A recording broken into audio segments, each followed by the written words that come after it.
पूर्ण परमात्मा पाप कर्म दंड को भी काट सकता है। अभी तक जिस भी संत व महापुरुष से मिले, उन्होंने यही बताया कि पाप कर्म फल भोगने से ही समाप्त होगा। वो प्रभु कौन है जो पाप कर्म को काट देता है, वो काल के बंधन से छुड़वा देता है? उसका क्या नाम है, पूजा की विधि क्या है? कृपया अवश्य सुनिए जगत गुरु तत्वदर्शी संत रामपाल जी महाराज के अमृत वचन। दियो जी कबीरे आज मोहे धीरे आज मोहे दर्शन हिंदू के तुम देव कहाए, हिंदू के तुम देव कहाए, मुसलमान के पीर आज मोहे दर्शन दियो जी कबीर आज मोहे दर्शन दियो जी कबीर। दोनों दीन का झगड़ा छिड़ गया, दोनों दीन का झगड़ा छिड़ गया, तोहे ना पाए शरीर आज मोहे दर्शन दियो जी कबीर आज मोहे दर्शन दियो जी कबीर।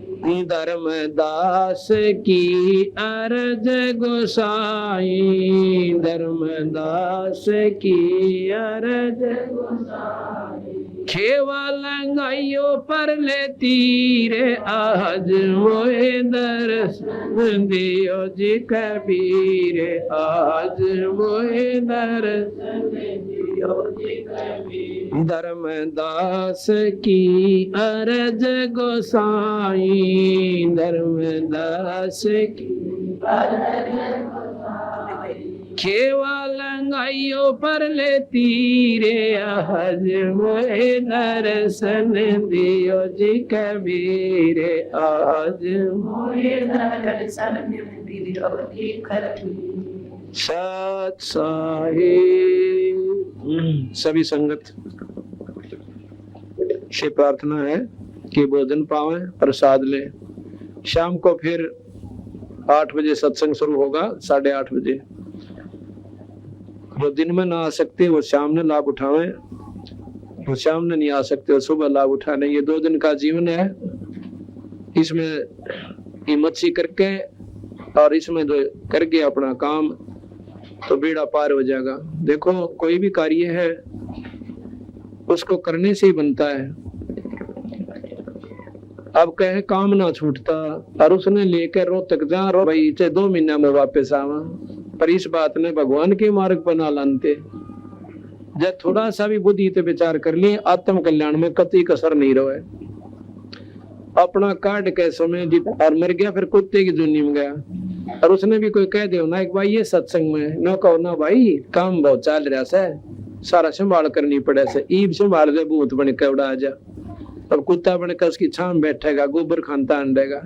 ये दुख नहीं याद आता, इतना भगवान को ना बजादा। कदे कोनो लल्लो पत्तो समझता गया, 4 कथा सुनाया, फलाने महात्मा ने बड़ी बढ़िया बात बताई, आकर राजी हो गया। कहते इंतकाम ना चला, ये तो बनावटी बातें हैं।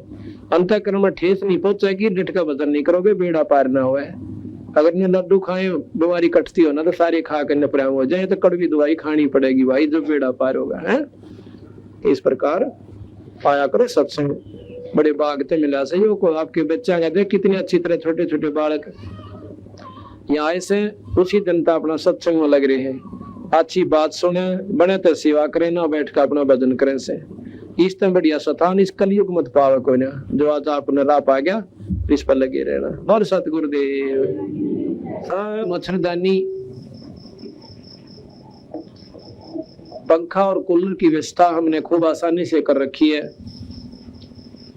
एक परमात्मा का नाम ना लेने से सारी सुविधा छीन ली जाएगी और कुत्ते और कुतिया बनकर हम जंगल में गली में बैठेंगे, बैल बनकर नाथ से बन जाएंगे और भाई मच्छर भी खाएंगे और डांस भी लड़ा करेंगे और साथ में चीतन और कलील और भूख और प्यास, गोबर के मां लौटना, अपनी पूछड़ने और अपनी पेशाब दबेक है और अपने शरीर का ऊपर मटना सा मसलना, और फिर मेरा पाटेगा कि परमात्मा की चीज हो से इतना खुलती कोई ना, सारा दिन अंडी पाके फिरेंदा। एक बार थोड़ी सी तकलीफ हो जाए इंसान का और न्यू कह दे भाई मेडिकल में जाना पड़ेगा, फिर देखे इसकी घी की बंद है, इतने सुख का सांस आवा है, यूं नहीं मानता किसी ने। और एक छोटा सा झटका ईश्वर का है ना, और सारा कुंबा रो रो पाग पाग हो जाता है। और सुख का सांस था जब परमात्मा कुएं में पड़ो, कितना जाओ कोई आंट कोई नहीं। महाराज कहते हैं कि दुख में सुख में सुमन सब, दुख में सुमन सब करे, और भाई सुख में करे न को, जय सुख में सुमन कर ले तो दुख काहे को हो। अब कष्ट आवे है जब तुम भगवान ने याद कर ले कि देखिए हमारे तो बुढ़िया थी नो करया करती, भाई फलाने का नो होगी दिक्कत है, और पल्ला गांठ ला ली, दे भीतरी 100 रुपया चढ़ाऊंगी, मतलब आंट लगी तो देवी याद कर ली ना, कोई आंट नहीं थी। यानी वो साधना तो ठीक हुई ना बेचारा के पास ना, उन्होंने बेरावा देवी हो सके। तो उस प्रकार महाराज कहे हैं कि दुख में सुमन सब करें और सुख में करें न को, और जय सुख में सुमन कर ले फिर दुख काहे को हो। कभी सुख में सुमन ना किया फिर दुख में करते याद, और कहे कबीरता दास की ये कौन सुने फरियाद। जब बीमार हो जाए ना, कोई लाचार हो जाए, तो इसका कोई इलाज कोई ना, जब न्यू कहेगा किससे भाई कितने ले चाल मैंने, चाहे डॉक्टर के पास ले चल और चाहे किसी संत के पास है, वो उसके भाग में बात है कि कहीं उसने ठिकाना मिले ठीक ना पाओ बेचारे ने, तो उस समय नो कहेगा कुछ भी बोल दे और कुछ भी करवा लो, मेरी जान बचा दो। अब कहते हैं दुख में सुमन सुख में सुमन ना किया, इब दुख में करते याद, और कहे कबीरता दास की भाई कौन सुना फरियाद। तो जैसे इब हम भगवान बंदी छोड़ के चरणों में पड़े हुए हैं, जैसा भी कम या ज्यादा हमारे से धर्म या पुण्य या भजन सुमन हो रहा है, सेवा हो रही है, हम कुछ तो कर ही रहे हैं, बुराइयां तो बच गए, बीड़ी शराब मांस तमाकू निंदा चुगली लड़ाई झगड़ा है। हमारे बच्चे भी सत्संग में परमात्मा के चरणों में रहते हैं, ईश्वर का याद करते हैं, परमात्मा का नाम दिन में कई कई बार याद आवे। सुबह शाम आरती हो, घर में दीपक देसी घी की जोत जलाए। अब कहते हैं कि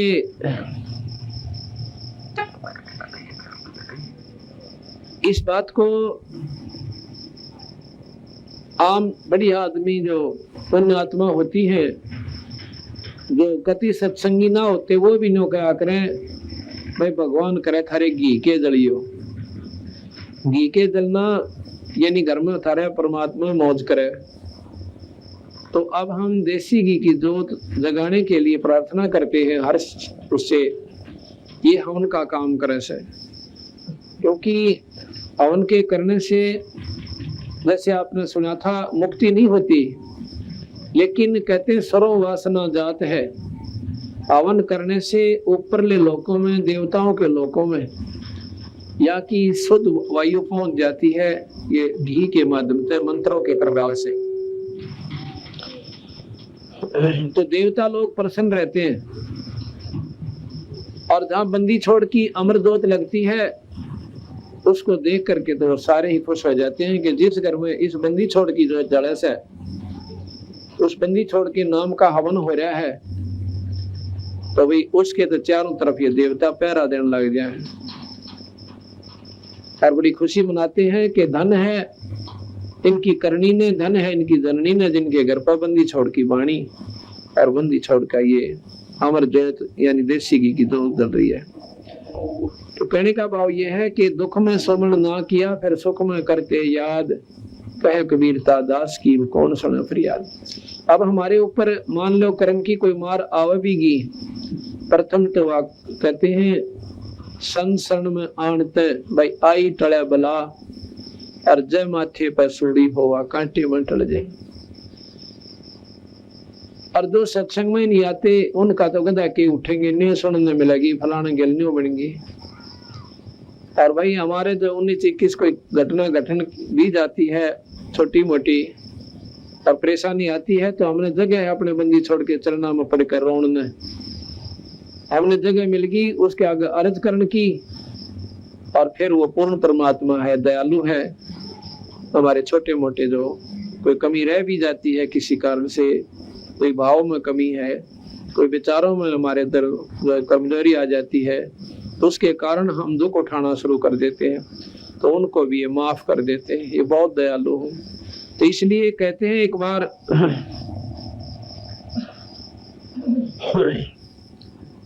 अब जैसे द्रौपदी का प्रकरण आप रोज बहुत गणे पढ़ा करते कि द्रौपदी की साड़ी बढ़ गई, पर न्यू बेरा ना था, साड़ी बढ़ी क्यों करे। अब बंदी छोड़ गरीबदास महाराज ने इसको प्रमाण दिया कि द्रौपदी एक समय स्नान करने के लिए गंगा के घाट पर गई थी और साथ में गणिये सहेली थी उसी नगर की। बचपन में उस समय क्या होता था कि बचपन में सभी लड़के और लड़कियों को संतों के पास, ऋषियों के पास धार्मिक शिक्षा के लिए भेजा जाता था। रोजी रोटी के लिए शिक्षा नहीं थी उस समय। सिर्फ बच्चे को धार्मिकता का ज्ञान हो, अच्छे बुरे की जानकारी हो जा, वो बच्चा आने वाले समय में कर्म की मार का मुकाबला कर सके। लड़की को इतना ज्ञान हो गया था कि भाई धर्म के काम में चूकना नहीं चाहिए। एक समय जब वो स्नान करने के लिए गंगा पर गई, क्योंकि उसके पिता द्रौपद ने एक बहुत बढ़िया गंगा के ऊपर स्नान घाट बनवा रखा था, जनाना घाट बोलिया करते पहले। और जहां पर वो राजा की लड़की का, राजा की रानियों का जो जनाना घाट होता था, उसके आसपास कई किलोमीटर तक पुरुष नहीं जा सकते थे। अगर कोई जाता था तो उसको सख्त सजा दी जाती थी। एक अंधा भगत जी, उसने जान नहीं थी कि यहाँ पर कोई जनाना घाट से, वो स्नान करने के लिए चला गया। घाट से तो टल गया, घाट से 2-3 किले की दूरी पे जिधर पानी जा रहा था, बह रहा था, उधर जाकर गंगा में उतर के गोड्डे पानी में पहले नहाया खूब। फिर अंदर चला गया छाती पानी में और स्नान कर रहा है। उधर से वो लड़कियां स्नान के लिए आती हैं सुबह सुबह ब्रह्म मुहूर्त में। तो द्रौपदी ने देखा कि एक महात्मा सामने खड़ा से और बड़ी प्रसन्न हुई, क्योंकि भक्तात्मा जो होती है, जो भक्तात्मा होती है, वो संत ने देखकर राजी हुआ करें और दुनिया भागों से वो संत गिल खसते अंडा करें और फिर उनकी हुआ करें बिरान मट्टी, फिर वो रोवेंगे कर्माना पड़ा नहीं। कबीर साहब कहते हैं साधु आता देख कर जो मन में करे मरोड़े, वो होगा चूड़ा फिर बसेगा उनकी ओड़ी। और भगवान आत्मा प्रसन्न हुआ करे परमात्मा के नाम तक। तो द्रौपदी ने जब देखा कि ऐसे महापुरुष सुबह सुबह दर्शन हो गए, तो अपने मन में विचार करती है। कबीर साहब कहते हैं कि साधु दर्शन राम का मुख पर बसे सुहाग, और दर्शनी को देते हैं वह दिन के पूर्ण भाग। कबीरा दर्शन साधु का परमात्मा आवे याद, और लेखे में वाहे घड़ी और बाकी के दिन बाद। बाकी का समय बर्बाद होता है और वो ये दिन जो है लेखे में वो समय है जब हम सत्संग में आते हैं या कोई संतों का दर्शन कर लिया, परमात्मा में रुचि बढ़े।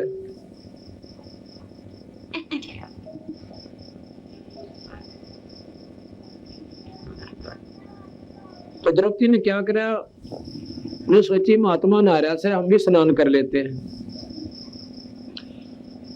वो सब लड़कियां और द्रौपदी स्नान करने लगी। कहते हैं हजारों सहेली उनके साथ स्नान करने खातिर जाया करती, गांव की लड़कियां, उस नगर की लड़कियां, और साथ में उसकी दासी और बांदियां भी जाती थी।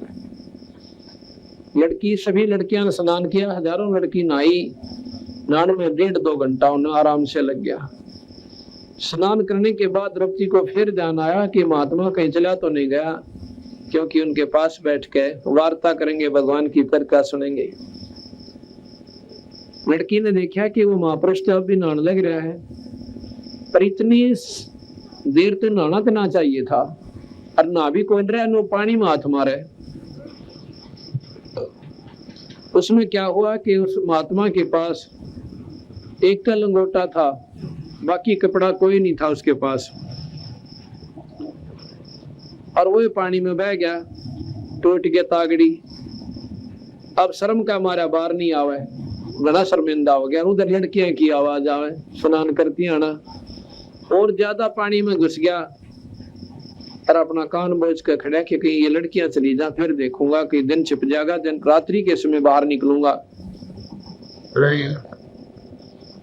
सुबह का समय था।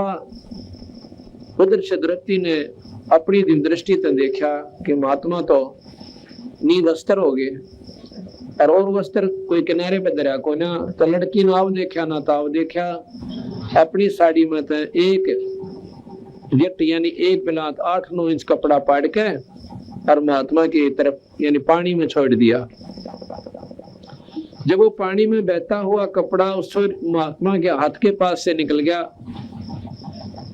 उसने के दिखा था बेचारे न 6 इंच दरेगा निकल गया। तो लड़की ने दूसरा फिर पाड़ा, वो भी डाल दिया, वो भी चला गया। 7-8 ऐसे ही वो कपड़े को पिन बहा दी, पर उसने के दिखा बेचारे ने सारी 7 दौरेगा निकल गई।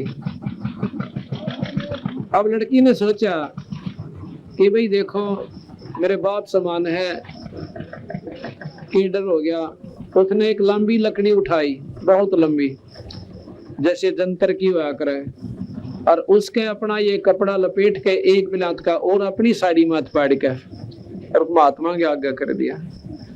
अब वो न्यू हादसा मारा था, उसके कपड़ा उठाया, अन्य शुक्र मनाओ था, परमात्मा से अर्ज करे था भगवान कची थड़ा मिल जाए और मैं बाहर निकलने जोगा हो जाऊं। तो इतना उसका कपड़ा न्यू हाथ ला गया, फट पकड़ा और पकड़ कर न्यू देखने लग गया कितने का आकार कैसे। हमने पूरा कोपीन का हिसाब पाया को हो, ये तो न्यू तो कोई नहीं डाल सकता। अंधे को इतना ज्ञान बहुत होता है कि ये कपड़ा किसी लड़की का है और बहुत सुंदर सिल्कन यानी बढ़िया साड़ी का था। कपड़े पर हाथ लगा कर देख कर बोला बेटी आज तूने मेरी इज्जत बचाई से भगवान उन्हें गणाए दे। कहते हैं देते को हर देता है जहां तहां सियान, और ना दिया फिर मांगत फिरो, परमात्मा सुननी कान। अब यहाँ पर ये देखने जोगी बात है कि राजा की लड़की की गेला कितनी सहेली थी, और बांदी और दासी उसकी नौकरानी भी गणी थी, और सब साड़ी बांध रही थी। उस लड़की को इतना ज्ञान था कि मैं रोटी खाऊंगी मेरा पेट भरेगा, और ये सहेली खाऊंगी इनका भरेगा। मैं सेवा करूंगी मुझे मिलेगा, ये करेंगी इन्हें मिलेगा। अगर मैं साड़ी का टुकड़ा उनको कह सकती थी वह कि तुम्हें साड़ी फाड़ के गिर दो इस महात्मा की खातिर, वह पूरी की पूरी साड़ी डाल देती, क्योंकि राजा की लड़की का हुक्म और ऊपर तने जानते 2 देगी एक के बदले में। पर वह इतना भी अवसर उस लड़की ने उनको नहीं दिया। इसको ज्ञान कहते हैं। एक तो इसमें अभिमान होता, हुक्म होता कि तुम डाल दे साड़ी, तो उसको पुण्य नहीं मिलता। जब तेरे पास साड़ी है तो दूसरे ने क्यों कहे। अब मेरे हाथ में गिलास है, मैंने को लाइए रे 2 कहे, तो ये भी मेरी सेवा गई। अपनी मर्जी से आपकी नीयत हो साफ करना चालो, आगे से सेवक कह दे ला भाई मैं 2 सुमन और भी दौड़े से वो आपकी मौत दे दो, वो दोनों कोई से की सेवा खत्म नहीं हुई। और आप वहीं बैठे हो मेरा ठा के दो लाइए मेरा गिलास, ये तो पड़ियों के काम होया करे। अपनी चौनी ने कोई ना छोड़े दे राम पड़ी होता है, तो तुमने बेरा को ना सेवा का की फल होता है। तो इस प्रकार वह लड़की इतनी सियाणी थी, उसने ज्ञान था कि मैं सेवा करूंगी मुझे, मैं दान करूंगी मुझे मिलेगा, और ये करेंगी तो इन्हें मिलेगा। उनको तो बेरा भी ना पाटन दिया, नहीं बोली बावड़ी होगी तो द्रौपदी जमाए इतनी बढ़िया साड़ी का नाश कर दिया जो बिना ज्ञान की थी, वह नहीं बोल। तने बोली बाबे ठीक से, तुमने क्या मतलब से इस बात का, मेरे काम न मैं जानो। तो फिर क्या हुआ, अब वो साड़ी देकर वह लड़की आ गई, बात आई गई हुई। लड़की ने कौन सा न्यू दिया था, वो दान के भगवान मेरा न्यू करिए। ऐसा दिया हुआ दान सीमित होता है। कैसा कि भगवान मारा न्यू हो जा, थारा पाठ करवाऊं, वो तो सिर्फ उस काम तक सीमित हो गया, उसका आगे फल नहीं मिलता। और जो बिना इच्छा के जो धर्म आप करते हो, नी इच्छा जो देता है सो दान कवावे, और फल बाँचे नहीं ताश का, वो अमरापुर जावे। तो द्रौपदी ने इच्छा व्यक्त नहीं करी थी कि भगवान में साड़ी जब पाड़ के दूं एक कपड़ा कि मेरे न्यू लाभ हो जावे, नहीं, उसने नहीं इच्छा अपना फर्ज समझ के और एक साधु की मदद करी, भगत आत्मा को दान दिया। अब क्या हुआ कि जब द्रौपदी की साड़ी चीर उतारा जा रहा था, द्रौपदी ने अपने पतियों का की तरफ देखा कि मेरे 5 पति और भाई उद्मस्तार देंगे, जो हाथ ला दिया तो सभा में बैठे हैं। उस लड़की ने इतना ना मेरा था कि यहाँ सब नकली सौदा से, ना कोई किसी का पति है, ना कोई किसी का पिता से, और ना कोई पत्नी है, ना लड़का और लड़की है, सब स्वार्थमंदी जीव है। पर ये जते जब से जब खुद बीत लेती है इंसान की गेला, तो उस लड़की का नाम जचा थी कि तेरे पति ने के नहीं बैठे रहेंगे और तेरी वहां पर बेइज्जती होगी। तो जब उसने देखा कि वो तो ऊपर ने देखते भी कोई नहीं, और दुशासन ने उसका पल्ला पकड़ लिया चीर उतारने ताई। फिर उसने देखा भीष्म पितामह, द्रोणाचार्य और कर्ण सामने बैठे हैं, और धृतराष्ट्र ने तो दिखा ना था पर प्रार्थना उससे भी करी, तो कोई ऐसा ना बोले मुंह है। और द्रोणाचार्य, भीष्म पितामह और कर्ण, उनमें तो एक जना भी अगर खड़ा होकर और न्यू कह देता कि खबरदार जिस लड़की का हाथ है, आरामियों इसमें तुम क्या अंतर समझ रहे हो। और सभा के अंदर ये पहला इस वर्ल्ड का पहला इतिहास है कि 10 आदमियों में किसी औरत का नंगा करण कराया जा रहा था, और वो नीच आत्मानियों के बैठे रहे। आज भी कोई रास्ते चलती कोई लड़की ने कोई छेड़ा से, तो दूसरे आदमी उसका बक्कल तार देंगे घेर के, और वह सब अमर उनके गीत गाँव बिला महाभारत में योद्धा थे, भीष्म पितामह, फलाने और द्रोण और कर्ण, तो सारे पशु इकट्ठे हो रहे थे। खाकर दुर्योधन के मलिन अन्न को बुद्धि भ्रष्ट हो गए थे। तो द्रौपदी ने अर्ज किया कि हे भीष्म पितामह, हे गुरुदेव और कर्ण जी, मेरी रक्षा करो। कोई ऐसा ना बोले। कहते उस समय विदुर खड़े हो गए। विदुर ने बोला, भले पुरुषोत्तम करके रहे हो, अपना दुनिया तो विचार कर लो, या इसी तो पांडवों की वो और इसी थारी, तुम चाचा ताऊ के भाई, और काल नन्नू ना कहे द्रौपदी की नंगी होगी, नो कहे तुमने कब मैंने अपनी इज्जत आप तार ली। पर वो तो बुद्धि भ्रष्ट हो चुके थे, उनका काल चक्कर काट रहा था, उनके एक भी समझ में ना आती शानी बात तो, और उल्टी कह दे उसने स्वीकार करे थे। कहते विनाश काले विप्रता बुद्धि, जब नाश इस इंसान का आता है उल्टा चलेगा, सारे उल्टे गिर लगेंगे उसके। विदुर कहे ये बंधु थारा ने बोले थारे भाई से, भाई तुम किसकी बेइज्जती करो सो। विदुर कहे ये बंधु थारा, एक कुल एक परिवारा, और विदुर के मुंह पर लगा थपेड़ा, ने बोले तो है पांडुआ का चेहरा। विदुर के मुंह पर दुशासन ने थप्पड़ मारा, ने बोला तो इन पांडुआ का नहीं बोलेगा, इनका चमचा से न इस करके बोल रहा से, इनका चेहरा से तो इनका चेला से। तो है बांधी का जाया, अपने चाचे ने ये शब्द बोले हैं, निर्भाग आत्मा। तो है बांधी का जाया, और वहां पर कहते हैं भीष्म, द्रोण और कर्ण मुस्काया। जब उन्होंने कहा ना तो बांधी का जाम से, यानी बांधी का पैदा हुआ था, तो तीनों अंदांद्रे कह दे, जबकि चाहिए था खड़ा हो कहना अरे क्यों कर बोला, तो नसने कमे इतना चाचा लगे है, अपने चाचे का बर्तन हाथ छा दिया। फिर इतना भी लफ्ज काटने जोगे नहीं रहे, तो विदुर वहां से उठकर चला गया कि ये तो नाश इकट्ठे हो रहे सारे, अब इनकी छात बोल दे रही है। देखो भगत आत्मा था, बुराई देखी नहीं गई, पर अपने मुंह तो उसने तो कहना था कह दिया, मानना ना मानना उनकी बस की बात, उनकी मर्जी है। परमात्मा उस पर प्रसन्न होता है, वो दोषी नहीं होता। और सभा में बैठे अन्याय को सहन करता है, वो पाप का दोषी है, पाप का भागी है। या तो वहां से निकल जा और ना खड़ा होकर नहीं कहते तुम गलत कर रहे हो, नहीं मानना अपना उठ कर चला जा। ये एक नियम होता है। कोई पंचायत के अंदर भी जावे और कोई नहीं माने तो जुल्म सामने मेरा पट जाए कि ये गलत कर रहे से, एक मतलब तगड़ी की तरफ बोलने लग रहे, सारे पता लग जाता है, तो वहां से खिसक जाने में फायदा हो से, उसके समर्थन में हानि होती है। तो इस प्रकार द्रौपदी ने देख लिया भाई तो सारा सुख का सांग इकट्ठा हो रहा है, न किसी के पति और न ये गुरुजी बैठे सामने, ये भी अपना स्वार्थी हो रहे हैं, खा कर नीच आत्मा ज्ञान को और बुद्धि मलिन हो ली। जैसा खावा अन्न कहते ऐसा हो जा मन।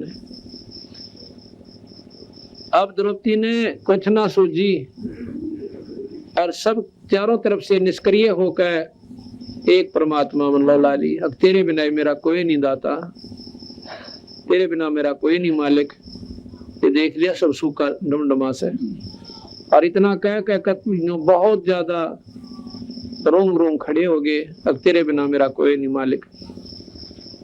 ठीक है, अर्ज तो देखो दुख में सभी भगवान की करते हैं, लेकिन उसकी अर्ज सुन ली परमात्मा ने और औरा की ना सुनते। हम देखा अखबार में करा कितनी बहन बेटियां की इज्जत लौटन लाग रही, क्या वो परमात्मा ने याद नहीं करती होंगी? लेकिन उनकी सुनाई न्यों नहीं होती कि उनको किसी समय में ऐसा कोई पुण्य नहीं बना, ऐसा कोई दान नहीं करा जो कि उनके सामने कवच बनकर खड़ा हो जा, परमात्मा उसको लाभ देने जोगा हो जा, उसकी रक्षा करने जोगा रहे। परमात्मा भी निष्क्रिय है जब तक ये प्राणी अपने कर्म सुधारे को ना दान पुण्य नहीं करता। तो उस समय कहते हैं भगवान कृष्ण रुक्मिणी के साथ छत पर बैठकर और पासे खेला था, जैसे शतरंज खेल लिया करें। और शतरंज के जब पासे ऐसे डालते हैं तो उसका कोई मुंह तो बोला करें, जैसे ताश खेल ध्यान करा करें फलाने इतने फलाने इतने। तो वो शतरंज खेलती आना पासे डाल के जो पासों का अक्षर बोलना था वो तो ना बोला, और बोला अनंत। ऐसे पासे डाले और कृष्ण जी ने हाथ ऐसे कर दिया, न बोले अनंत। रुक्मिणी उसके मुंह का ना देखा कि पासे जो खेल का तो यूं कोई शब्द कोई ना, आपने अनंत क्यों कहा? हाथ पकड़ लिया उनका, हाथ पकड़ के हंसन लगी कि ये अनंत का तो मेरे समझ में ना आई। अनंत तो इसका कोई मतलब है कोई ना इस खेल में। तो क्या कहता है कि रुक्मिणी कर पकड़ा मुस्काई, कर कहते हैं हाथ ने, रुक्मिणी कर पकड़ा मुस्काई, अनंत कहा मोह को समझाई।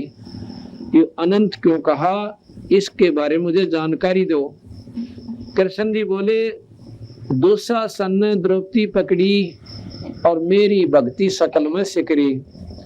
जय मेरा भक्त पे छोड़ी हुई तो हमारा नाम ना लेवे कोई, हमारा कोई नाम ना लेवे। अगर आज भगत के ऊपर भी आंच आ गई और फिर भगवान ने कौन पूछा बावड़ी? कहते तन दे ही से पासा डारी, वह शरीर से तो खेल रहा है और पहुंचे सुख समरूप मुरारी। खेचत खेचत खेच का शीशा और सिर पर बैठे हैं जगदीशा। द्रव सुता के चीर बढ़ाए तो शंख शंखों पार नहीं पाए। अब ये विचार करने की बात है यहाँ पर कि द्रौपदी के चीर बढ़ गया और ना बढ़ता कि उसकी उस लड़की ने वो दान कर रखा था। कुछ दिनों के बाद भगवान कृष्ण आते हैं उनके पास, पांडवों के घर पर गए। द्रौपदी उनके चरणों में पड़कर रोने लगी, कहने लगी महाराज जी, हे भगवान, इस पापनी पर आपने कौन से ऐसी मेरे क्यों कर दी कि ऐसी अनहोनी करके दे दी मेरे ताई। कृष्ण जी कहने लगे द्रौपदी तेरा ही किया हुआ है, अक मेरा तो कोई ना महाराज जी ऐसा, अक नहीं, तेरे से हमने पुण्य करवा लिया था पहले ही, पता था कि तेरे ऊपर कष्ट आएंगे। तूने एक समय पुण्य किया था, बोली महाराज जी सा पुण्य तो मेरे को दृष्टि में याद भी कोई ना कि इतना पुण्य कर दिया जिसके कारण आपने एक अनमोल इतिहास पैदा कर दिया। उसने अपनी दिव्यदृष्टि देकर और उस लड़की को दिखाया कि एक समय तो जो ब्याही कोई न थी, कुंवारी थी अपने पिता के घर पे, उस समय तो नहान गई थी बेबे। और जब वो दिखा है रील पछली अपनी आँखें तय, बोलिए महाराज जी एक बिलात के कपड़े का इतना पुन, एक लीर के कारण मेरे बढ़ गए चीर अपार। बोली जब मैं पहले जानती तब सबके मैं देती वारे। अगर मुझे जब ज्ञान हो जाता कि इस छोटे से पुण्य का इतना मुझे प्रतिफल मिलेगा तो मैं चूकती नहीं महाराज जी, हाथ बात छूट गई। इस प्रकार महाराज कहे देते को हर देत है जहां तहां से आन, और ना दिया फिर मांगते फिरियो, ये परमात्मा सुनने का। इसी प्रकार जैसे सर्दी आवेगी और सर्दी में जो है मोटे वस्त्रों की आवश्यकता जरूर पड़ेगी। जिन्होंने वो वस्त्र तैयार कर रखी हैं, रजाई का प्रबंध कर लिया, स्वेटर दर्सी ले ली, तो सर्दी आकर चली जाएगी पर ज्ञान तक होने हमारे। इसी प्रकार जिन्होंने धर्मपुन सुमन गुरु की शरण ले ली, कर्म की मार आवेंगी पर वह दुखी तो न करे, धनी काल नहीं करे। कहते संत शरण में आड़ते आई टले बला, जय माथे में सोड़ी होगा कहते हुए टल जा। एक समय की बात है, एक बहन विधवा होगी और एक का लड़का उस पे, और वो लड़का क्योंकि पिता का हाथ दाब ऊपर ना हो, लड़का के मैं ना परवाह कराया करता माता की। माँ क्यों लाड गणे कराया करे अपने बेटे की, छोटी मोटी गलतियां न भी माफ करती ही रहती है। और फिर वो इतना सर फिर जैसे उसका, वो माँ ने कुछ ना समझता, और फिर भी ममता माँ की बहुत बड़ी रहती है, उसकी 100 बुराइयां न भी सहन कर लेगी, पर वो दोनों दिमाग खराब होता चला जाता है। उस लड़के के लिहाज से ही बना, उसका लड़का था, पिता था कोई ना। पहले तो वो अपने पति के मर जाने के दुख में रोने लगी, आंखें सुजाली, कंडे मोली बेचारी। उसके बाद वो लड़का बुराई करने लग गया, बीड़ी शराब सुल्फा आदि का प्रयोग करने लग गया। तो उस एक काम और भी साथ में करता था, गलत आदमियों के पास बैठकर चोरी और करने लग गया था। चोरी का मानना मेरा था कि इतना भी गिर लिया निर्वाह के चोरी भी करने लग गया। एक दिन एक पड़ोसन आई उसके पास, जो बोलिए दूध से था रहे अकान दूध से पे की जरूरत पड़ेगी, अगर दूध मैं सत्संग में जाया करूं और मेरा रोटियां का नंबर से और मारी मैस ना दूध ना दिया बेबे थारा फिर कुआ दे देगी। न बोली ना है फिर कुआ के देना, तो अच्छी जगह ले जा, बताइए भगवान कद कद जन्म दे हमारे। पता इतना उस बेचारी कुछ पहले संस्कार थे, ऐसे सुथरी बोली। तो उसके ऐसे विचार भावना देख कर वह पड़ोसन जो सत्संग में जाया करती थी, वह बहन ने सोची क्या तो बढ़िया दिखा ऐसा लड़की औरत है, मतलब ठीक बोल रहा है, तो क्यों ना इसने भी बता दूं कि तो इतना दुख पा रही, सारे दिन रोए जावे, मेरे गिल सत्संग में चाल पड़ा कर। उसने सत्संग से आकर उसके घर पर गई और ये जिक्र कर दिया। पानो बोली बहन चलते मैं पढ़ू, पर मेरे गिला कई काम हो गए। क्या हो गया? एक तो मैं विधवा होगी, तुम तो जा सकती, तुम्हारे सर पर धनी है, कोई टोक अड़ा को ना, और मैं घर से निकलूंगी तो 100 बात दुनिया बनाओगी। तो अनु बोलिए तुम दुनिया का की लेना बाउड़ी। मीराबाई ने देखा ने के कहा था दुनिया ने, के कहा था दुनिया ने, सब नु कहा करते तुम मत न जाकर सत्संग में ठाकरा की छोरी हो, कहते न जाड़ा पाड़ दिया, जुल्म कर रही तो के कहेंगे या दुनिया थूकेगी, हमने तारी जगह जगह बेचती हो से दुनिया बुंडी अच्छी कर। तो मीराबाई के बोली सत्संग में जाना मीरा छोड़ दे, सत्संग में जाना मीरा आए मारी लोग करें तकरार, सत्संग में जाना मीरा छोड़ दे, आए मारी लोग करें तकरार, सतसंग में जाना मीरा छोड़ दे, सतसंग में जाना मेरा ना छोटरी, सतसंग में जाना मेरा ना छोटरी। आरी चाहे जड़ कमरो सन सारे, सतसंग में जाना मेरा नाम। आरी चाहे जड़ कमरो सन सारे, सतसंग में जाना मेरा थारे सतसंग के राय में, थारे सतसंग के राय आए वहाँ पर रहते हैं काले नागे, कोई कोई नाग तन डसे लेवे, आए वहाँ पर रहते हैं काले नागे, कोई कोई नाग तन डसे जब गुरु मारे मेरे कररी, जब गुरु मारे मेरे कररी, आरे वो तो सरप गंडे वे बने जाए, सतसंग में जाना मेरा ना छोटा है। आरे वो तो सरप गंडे वे बने जाए, सतसंग में जाना मेरा ना, सतसंग में जाना मीरा छोड़ दे, सतसंग में जाना मीरा छोड़ दे। आए मारी लोग कर तकरार, सतसंग में जाना मीरा छोड़ दे।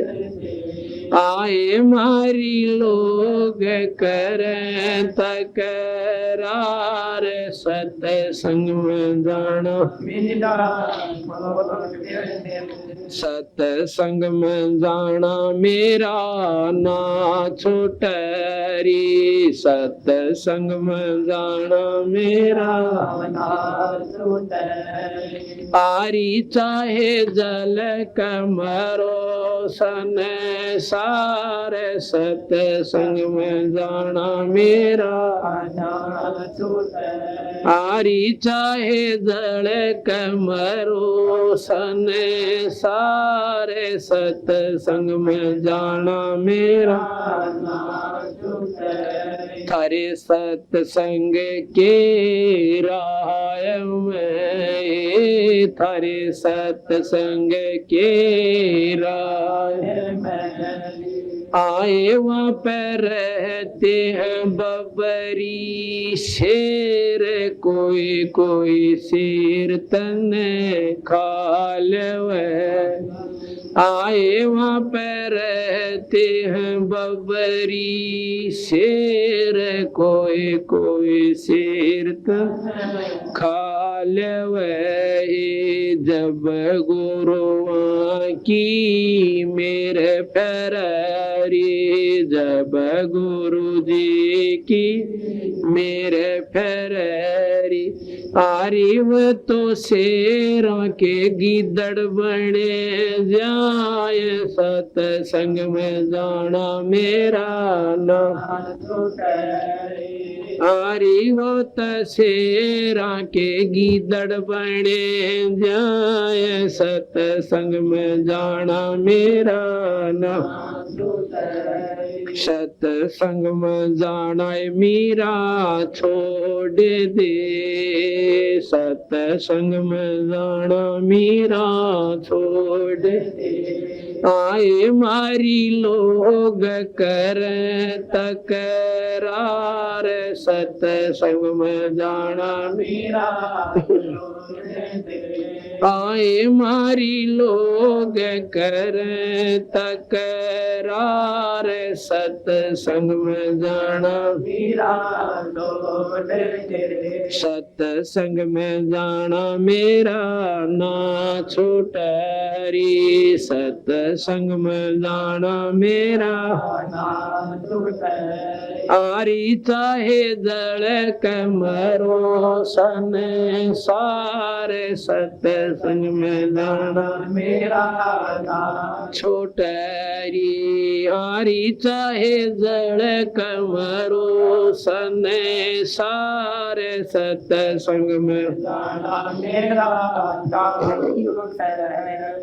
तारे सत्संग के बीच में, थारे सत्संग के बीच में आए वहाँ पर रहते हैं साधु संत, कोई कोई संत तन ले रमाए। आए वहाँ पर रहते हैं साधु कोई कोई संत तन ले रमाए। तेरे री मन में माता पाप सरी, तेरे री मन में माता पाप हरी, संत मेरे माँ बाप री, संत मेरे माँ बाप आरे वह तो कर देंगे बेड़ा पार, सत्संग में जाना मेरा ना छोटरी। आरे वह तो कर देंगे बेड़ा पार, सत्संग में जाना मेरा ना छोटरी। सत्संग में जाना मीरा छोड़ दे, सत्संग में जाना मीरा आए मारी लोग कर तकरार, सत्संग में जाना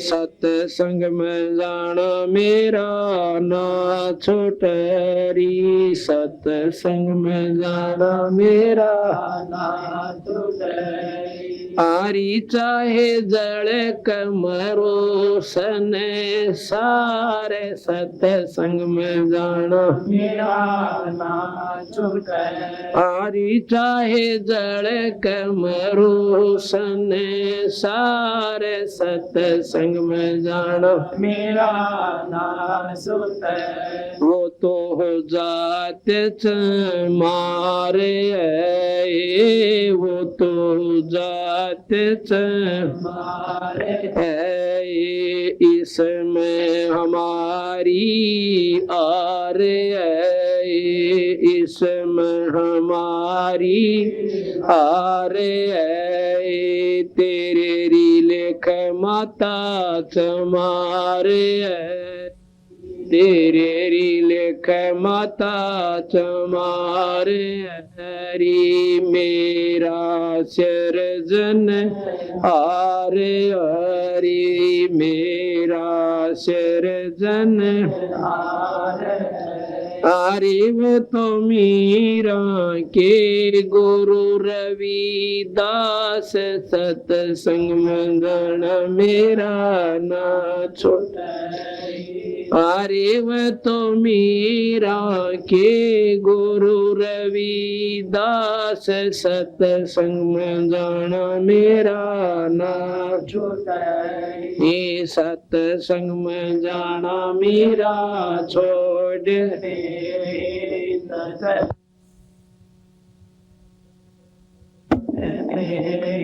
आए मारी लोग कर तकरार सतसंग में जाना मेरा आए मारी लोग कर तकरार सतसंग में सतसंग में जाना मेरा ना छूटरी सतसंग में जाना मेरा ना आरी चाहे जल कमरो संसार सतसंग में साहिब। जब मीरा ने सत्संग में जाना बंद नहीं किया और राणा जी ने जहर भी दे लिया और भाई कहते हैं एक बार सर्प भेज दिया एक टूमा के डिब्बे में जो गहने का जेवरों का डिब्बा होता है उसमें न्यू कह दिया कि ले मीरा न दे दे इसमें 9 लखा हार लिया उसकी खातिर। उसके देवर ने उसका पति मर चुका था 2-3-4 साल शादी के बाद वो मर गया था। तो मीरा ने हार को खोला उसमें डिब्बे को खोला तो उसमें काला सांप भेज रखा था पर वो मीरा के खोलते ही हार बन गया और उसने ठाकर वो हार गले में डाल लिया। तो राणा जाता है देखने खातिर उसका देवर उसने देखा कि वो तो गल में हार पहरे बैठी है और डब्बा खाली दौड़द रहा। तो उसने सोचा कि आज तो या बच की तड़के इसने तलवार तो मार दूंगा कट्टे रान टंटा बेटा इसने तो बेइज्जती कर दी मारा बट्टा ला दिया।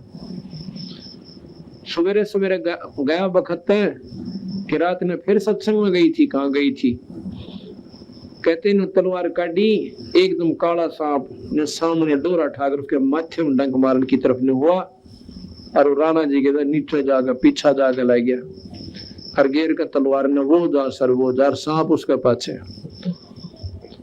मुड़कर देखा है तो सांप एक मोरी में का बड़का बाहर निकल गया। अब मीरा बाई ने उन्हें सोची बयानों कोई ना माने इसकी मां ने बुला लो और माँ की लड़की बात स्वीकार कर लिया करे। उसकी माँ ने बहुत समझाई बेटी तू बाहर ना जा कर देखे हमारी बेइज्जती हो से सत्संग में ना जा कर। बोली माँ मैंने बेरा पट गया इन बातों का कि आज मैं अगर सत्संग में नहीं जाऊंगी संतों की शरण में नहीं जाऊंगी नाम नहीं जपूंगी भगवान का मैं कल कुतिया बनूंगी और ये ठाकुर समाज मेरा केस डाल देगा कल मैं कुतिया बनकर नंगी अंडा करूंगी जब ये इज्जत मेरी की जाएगी। उसकी माँ फिर डरान लगी कि तो इतनी दूर जावा अंधेरे में बावड़ी रास्ते में काले काले नाग और एक भी लड़ गया ना तो पानी भी ना मांगेगी न। बोली माँ कोई बात ना मरना तो एक दिन सहे पर हम जिसकी शरण में जाओ वो छोटी शक्ति कोई ना। पर ने बोलिए शेर जिसे कुंडे शेर बीच में जो है ना तो बोले जी कुछ भी कहो बस शेर भी कोई ना खाओ हमारे लिए तो गाजर बढ़ जाएंगे। फिर भी नहीं मानी तो और बुराई उसके सिर पर लावसक वहां जाती है वहां भगदंड भी रहते हैं पुरुष भी रहते हैं बेबे और बिरानी का धन्य कम्मे भी आकर उन्होंने बोली माँ ये तेरे मन का बयान है सत्संग में निकम्मे का काम की अगर कोई निकम्मा भी जाओगा तो भी सत्संग में सुधर जाया करे। कहते हैं सत्संग मानते पापी भी पार हो जाते। माँ एक हुआ उसने 10 अच्छी बात बताओ पर बुढ़िया पर तो बुद्धि पाछली सवार हो रही थी सत्संग में आई कोई ना ठकुरानी बड़ी बैठी थी तेने बनी ठाकुर गुना तुमने बना रहो मैं तो मरो चाहे जीव और नाड़ काटनी तो आज काट देंगे मन तो कति अपने हथेली पे ले फिर उसो। हाँ अगर मैं कहीं गलत पा जाऊं पूरे टुकड़े कर देंगे पर मेरे बदन में बाधा क्यों करते हैं ये लोग। पर नहीं मानी तो कहते हैं आज मीरा बाई के गीत बना बना लगाई गाँव से छोरी और आदमी भी अगर वह मीरा बाई अपने उस समय पर थोड़ी सी भी अणकान मुड़ जाती लोक लाद ने देख लेती तो कुती अपनी अंडो को ना पूछो मीरा बाई ने। इसी प्रकार ये शुभ अवसर है जिन्हें भक्ति का मार्ग का ज्ञान हो गया लोक लाद नहीं करे पर भाई अपने चरित्र तो भी नहीं करे। ये खास नियम होना चाहिए जब भगवान साथ देगा आपको अपनी सच्ची श्रद्धा अपनी ईश्वर में लाए रखे फिर बेड़े पार होंगे और बकवादे करने लागे सत्संग में भी आकर फिर आने का कोई फायदा नहीं से पर दूल्हे पापी होंगे दूल्हा नुकसान उठाओगे घना काल पाओगे और भगवान को भी दोष लगाओगे, संतों को भी बदनाम करते हो नीचात्मा, तो सत्संग में आकर भी को नहीं छोड़ सकते, तो फिर उनके साथ निर्भाग धरती पर नहीं है। तो फिर कहते हैं तो उस प्रकार है जैसे कहते हैं कोट वर्ष कर संगत साधा की और पत्थर का पानी में के बीजे, और जैसे चंदन बन में रंग ला दे पर बांस बिटम्बी ना सीजे। जैसे चंदन का पेड़ होता है, आसपास के नीम ने भी चंदन जैसी महक वाला वृक्ष बना देता है, अपनी महक छोड़ छोड़ के और वो नीम उसने ग्रहण कर लेता है। तो नीम को भी नीम नहीं कहते, चंदन की महक देख कर कहेंगे चंदन की लाकड़ी से। लेकिन ये बांस होता है ना, बांस, ये चंदन के पेड़ के द्वारा यारो, इस पर कोई असर उस बांस का नहीं होता, चंदन की महक उसमें प्रवेश नहीं कर सकती, बांस चंदन नहीं बनता। तो वो निकम्मा जीवात्मा जो सत्संग में आकर भी ग्रहण नहीं करती अच्छाइयों को, तो बांस कैसे है? कहते हैं चंदन बड़ में रंग ला दे पर बांस बिटम्बी ना सीजे। हंस आत्मा होती है, वो हंस बनकर चली जाएंगे और निकम में फिर भी अपने कर्म ने बिगाड़ के और कुत्ते की दुनिया में जाएंगे। तो इस प्रकार जब सत्संग उसने सुना मीराबाई ने कहा कि भी मीराबाई ने जब इतना संघर्ष करना पड़ा समाज के लिए, तो वह जो बहन थी जो विधवा हो रही थी, समाज तर डरती, सत्संग में जान नाटे थी, तो उसकी हौसला सा बढ़ गया, बात तो ठीक है। अनु बोली तेरा के पीछे सह भी कहने बता, लड़का से तेरा यू बिगड़ दिया, पति तेरा मर गया, ये समाज तेने बता कौन सा रोटी दे जगह के अकना, बल्कि मेरी तो दादा जोरदा बरे से मांगो हूं तो गुर्राव से तो देवर जेठ, फिर बता फिर क्या कह डरे तने। पर वे देखो अपने नेक नीति तरहना और परमात्मा का बदन करना, फिर मालिक की देकर पाप के ऊपर होगी। तो बेचारी कई सुने थे सत्संग में जान लाएगी, सत्संग में जाने लगी तो सबसे पहले दुख रोया कि महाराज जी मेरा लड़का बिगड़ गया। जो दुख हुआ था मेरी जान ने वो तो था ही था, पति मर गया, इससे बड़ा दुख और क्या होगा औरत ने। और ऊपर तो एक लड़का था, इसकी आस तक की थी कि हो सकता है ये कामयाब हो जाए, इसने ब्याह था कि मैं अपना जीवन सफल कर लूं, पर ये जमा बिगड़ रहा है, इसकी शराब यो पीवे, सुल्फा यो पीवे, और बोलूं तो छोम आ जावे। महाराज जी ने यही सलाह दी कि बेटी आया करो सत्संग में और सेवा करो यहाँ पे, और भगवान का नाम ले जा, कोई किसी का ना हटना, कोई बेटा ना कोई बेटी, ये तो लनियार से आप अपने समय खातिर, थोड़े समय खातिर आ रहे से, कोई ताचला लेने आ रहा है, कोई देने आ रहा से, पर यह को ना समझ मानती, फिर भी ममता इतनी गहरी हो से ये वाली महाराज जी दया कर दो, वो भी सत्संग मान लग जा। तो उन्होंने ये कहा तो सच्चे मन तो लगी रहे, सारे काम हो जाएंगे। बेबी तो कच्चे पड़ में आ गई तो फिर कुछ भी कौन बढ़े। अगना महाराज जी मन तो पूरा ज्ञान हो गया, मैं तो अपने उद्देश्य बोलूं को ना, और वो भी आ जाएगा तो बहुत अच्छी बात से लड़का। तो क्या हुआ, वो लड़का गंदे बच्चों की संगत में बैठकर चोरी करया करता। उसने क्या सोचा उसके साथियों ने कि भी छोटी मोटी चोरी तो काम नहीं चलता, वो पूरी बरकत को नहीं होती, इब कह राजा के महल में चोरी कराएंगे और रानिया के हार 1-1 लाख का बताओ से, और अपने मुंह में पानी भरा, मीठे अपने मुंह में मीठू बन दे, बड़ी बुच्चे ने सोची राजा का महल वो होया करे, एक उनसे थोड़ा मैं उठने पाए कूद कर जाकर ठा ले किसी के सौदे ने। पर उनकी बुद्धि इतनी भ्रष्ट हो ली क्योंकि उनका अंत भी आ लिया था। तो सारे उसके साथियों ने समेत उस लड़के ने, मैन के लड़के ने जो सत्संग में जाती थी,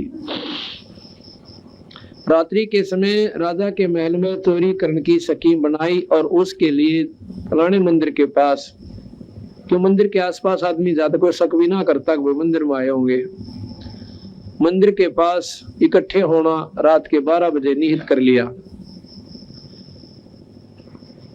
उधर से वह लड़की जो संगत में उसकी माँ सत्संग में जाया करती थी, तो उस दिन उसने कुछ प्रेरणा दी परमात्मा ने बंदी छोड़ने के बेबे, अपने मन में सोचा है आए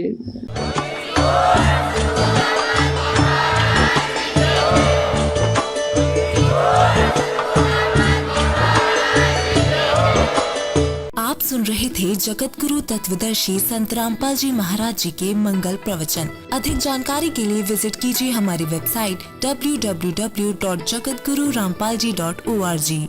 संत रामपाल जी महाराज जी के शुभ आशीर्वाद से पूरे विश्व भर में 500 से भी ज्यादा नाम दीक्षा केंद्र हैं, जिन पर संत रामपाल जी महाराज जी द्वारा ऑनलाइन निशुल्क नाम दीक्षा दी जा रही है। अपने नजदीकी नाम दीक्षा केंद्र का पता करने के लिए संपर्क करें 8222880541।